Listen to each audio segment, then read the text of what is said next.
गांव का नाम था लक्ष्मणपुर। शांत हरियाली से भरा, जैसे प्रकृति ने इसे प्यार से तराशा हो। वहाँ एक पुराना मगर बहुत ही मशहूर ढाबा था, राजमहल ढाबा। इस ढाबे में हर तरह के स्वादिष्ट व्यंजन बनते थे, लेकिन वहाँ खाना हर किसी के बस की बात नहीं थी। सिर्फ अमीर लोग ही वहाँ जाते थे। गरीबों के लिए तो जैसे उसके दरवाजे बंद ही हो। उसी गांव में रहते थे किशन, उसकी पत्नी शांति और उनकी छोटी बेटी मीरा रहते थे। उनका परिवार बहुत ही गरीब था। किशन रोज दूसरों के खेतों में मजदूरी करता और किसी तरह घर का खर्च चलता। एक दिन मीरा अपनी सहेली रानी के घर खेलने गई। रानी खुशी से बोली, मीरा, तुम्हें पता है आज हम राजमहल ढाबा में खाना खाने जा रहे हैं।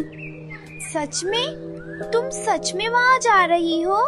हाँ, और सुन, वहाँ तो सिर्फ एक कप चाय की कीमत 100 रुपए है। मीरा के मन में एक तूफान सा उठा। हम तो 100 रुपए में 4 दिन का खाना लाते हैं, वहाँ तो सिर्फ चाय ही इतने में रानी के पिता आ गए। चलो बेटा, देर हो रही है। पापा, क्या मीरा भी हमारे साथ चल सकती है? रानी के पिता का चेहरा सख्त हो गया। नहीं, वो जगह सबके लिए नहीं होती। गरीब लोग वहाँ नहीं जाते, उसे घर भेजो। ये सुनकर मीरा का दिल टूट गया। वो बिना कुछ कहे घर लौट आई। घर पहुंचकर वो सारी बात अपनी माँ को बताने लगी। चिंता मत कर बेटी, एक दिन हम भी वहाँ खाएंगे। नहीं माँ, हम वहाँ नहीं खाएंगे। हम उससे भी अच्छा अपना ढाबा खोलेंगे। और उसी क्षण उसके दिल में एक सपना जन्म ले चुका। अगले दिन सुबह की हवा में हल्की ठंडक थी। किशन हमेशा की तरह कंधे पर फावड़ा लिए खेत जाने को निकला ही था कि अचानक शांति दौड़ती हुई आई। उसके चेहरे पर घबराहट साफ दिख रही थी। सुनो जी, सुनो, मीरा उठ नहीं रही है। बहुत देर से बुला रही हूँ, चलो जल्दी। किशन का दिल धक से रह गया। वो फौरन अंदर भागा। मीरा बेटा उठो, देखो सूरज निकल आया है। पर मीरा एकदम शांत थी, आंखें बंद, जैसे किसी गहरी नींद में हो। देर ना करो, जल्दी बैलगाड़ी लाओ। दोनों मीरा को संभालते हुए बैलगाड़ी में लेटे और गांव के छोटे अस्पताल में पहुंचे। वहां डॉक्टर ने मीरा की जांच की। कुछ देर बाद डॉक्टर बाहर आए। उनके चेहरे पर गंभीरता साफ थी। उन्होंने धीमे स्वर में पूछा, आप दोनों इस बच्ची के माता पिता हैं? हाँ डॉक्टर साहब, हमारी मीरा को क्या हुआ है? आपकी बेटी को कैंसर है और अब उसके पास ज्यादा समय नहीं बचा। किशन के हाथ ढीले पड़ गए। शांति जमीन पर बैठ गई, आंखों से आंसू झरने लगे। किशन ने कांपती आवाज में पूछा, डॉक्टर, कोई इलाज नहीं है क्या? कुछ तो होगा। अब इलाज संभव नहीं। आप अपनी बेटी को घर ले जाएं, उसके साथ समय बिताएं। किशन और शांति टूट चुके थे। वे मीरा को चुपचाप घर लाए। मीरा गहरी नींद में थी। घर में सन्नाटा पसरा हुआ था। किशन मीरा का एक सपना था, अपना ढाबा, जहाँ गरीब भी सम्मान से खाना खा सके। हाँ शांति, और मैं उसके सपने को मरने नहीं दूंगा। मीरा चाहे जितना भी समय हमारे साथ रहे, उसके सपने को मैं पूरा करके रहूंगा। और उसी क्षण मीरा का सपना अब उसके पिता के दिल में जलते दीपक की तरह हमेशा के लिए जल उठा। अगली सुबह सूरज हल्का सा आसमान में चढ़ा ही था कि किशन जल्दी उठ गया। चेहरे पर थकान थी, पर आंखों में एक नई चमक। वो सीधे गांव के बड़े जमींदार सेठ हरिराम की हवेली की ओर चल पड़ा। सेठ जी, मुझे थोड़े पैसों की जरूरत है। सेठ ने ऊपर से नीचे तक उसे ऐसे देखा मानो उसका कोई मूल्य ही ना हो। किस लिए पैसे चाहिए? पहले से ही कर्ज में दबे हो तुम। मैं गांव में एक ढाबा खोलना चाहता हूँ। मीरा यानी मेरी बेटी का आखिरी का सपना है। तू ढाबा? अरे गरीब लोग सपने नहीं देखते, उन्हें सिर्फ पेट भरने का हक है। जा, खेत में काम कर। किशन चुपचाप सिर झुकाकर वापस लौट पड़ा। मन में दर्द था, पर हार नहीं। मीरा के लिए मुझे रास्ता खुद बनाना होगा। चलते चलते उसकी नजर एक पुराने ठेले पर पड़ी, जिस पर लिखा था 10 रुपए में दाल चावल। किशन उस ठेले के पास गया। भाई, एक प्लेट देना। ठेले वाले ने मुस्कुराकर गरम दाल और चावल की प्लेट उसके सामने रख दी। किशन ने धीरे धीरे खाया। स्वाद सरल था, लेकिन दिल भरने वाला। उसने पूछा, भाई तुम इतनी सस्ती प्लेट कैसे बेच लेते हो? मुनाफा होता है? थोड़ा ही सही, 3 से 4 रुपए बच जाते हैं। असल खुशी तो ये है कि गरीब आदमी पूरा पेट भर लेता है। ये सुनते ही किशन की आंखों में चमक दौड़ गई। बस ऐसे ही करूँ मैं शुरुआत। वो जल्दी जल्दी दौड़ते हुए अपने दोस्त मोहन के घर पहुंचा। मोहन, तुम्हारा पुराना ठेला है अभी? मोहन चकित हुआ। हाँ है, पर क्यों? मुझे चाहिए, मीरा का सपना पूरा करना है। मोहन ने बिना सवाल किए ठेला दे दिया। किशन ठेला लेकर घर लौटा। शांति चूल्हे के पास बैठी थी। शांति, मुझे एक रास्ता मिल गया। हम पहले ठेले से शुरुआत करेंगे। पर खाना कैसे सस्ता बनेगा? सरकार से जो राशन मिलता है उससे ज्यादा मात्रा में नियमित खरीदेंगे। दाल, चावल, रोटी, बस साधारण पर पेट भरने वाला खाना। और तुम कितने रुपए में बेचोगे एक प्लेट? बस 20 रुपए में, केवल 20 में पेट भर के खाना। शांति की आंखों में खुशी और गर्व चमक उठा। 20 रुपए में तो हर गरीब खा सकेगा और मीरा का सपना भी जिंदा रहेगा। हाँ, कल से हमारा ठेला लगेगा। यही होगा मीरा का पहला कदम। कल उनके जीवन का नया सूरज उगने वाला था। अगले दिन सुबह किशन ने ठेले को अच्छे से धोकर चमकाया। उसने दाल चढ़ाई, रोटियां सेकी और ऊपर एक बड़ा सा बोर्ड लगाया, 20 रुपए में भरपेट खाना। गांव के चौक में जब उसने ठेला लगाया, धीरे धीरे लोग आने लगे।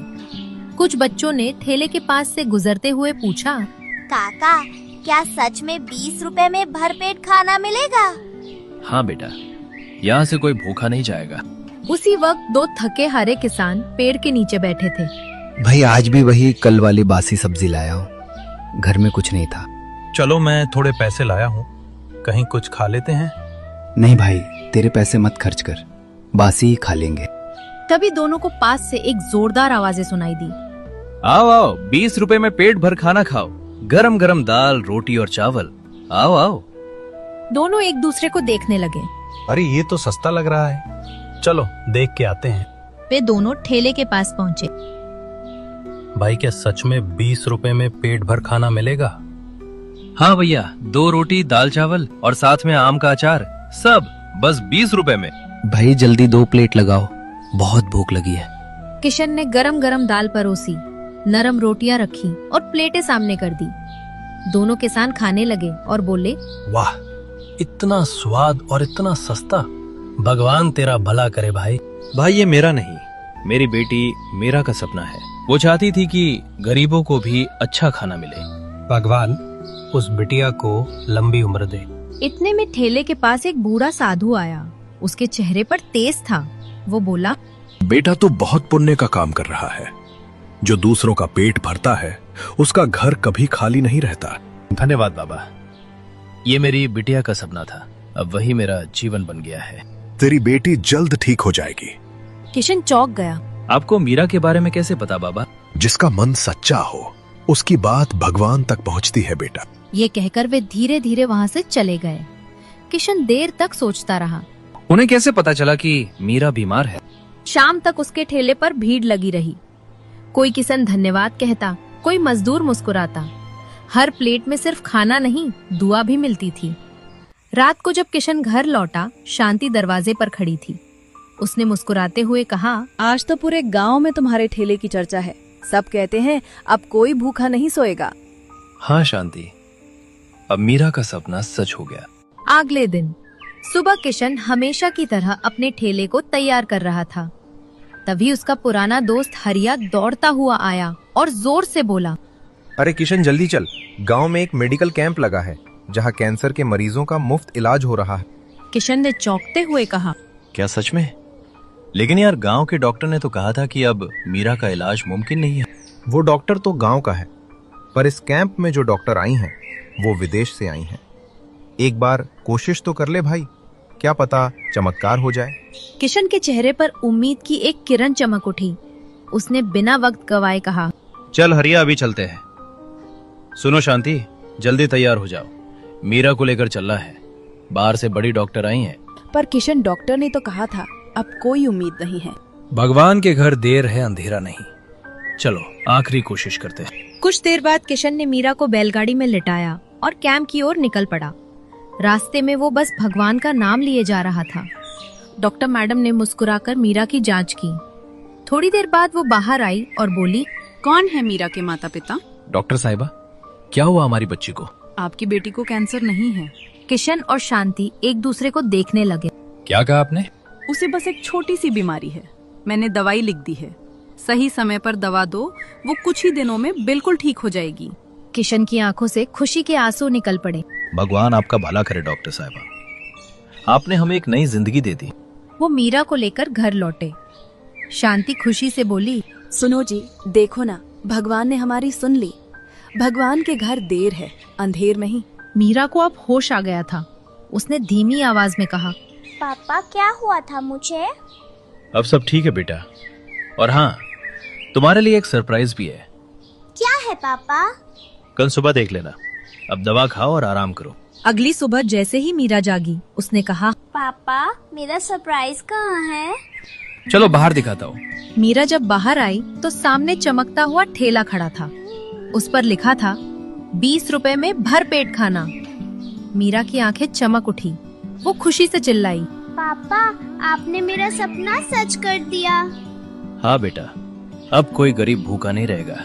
पापा अब मैं भी आपके साथ ठेले पर चलूंगी, मैं भी सबको खाना परोसूंगी। इस तरह मीरा का सपना सच हुआ और वही सपना पूरे गांव की उम्मीद बन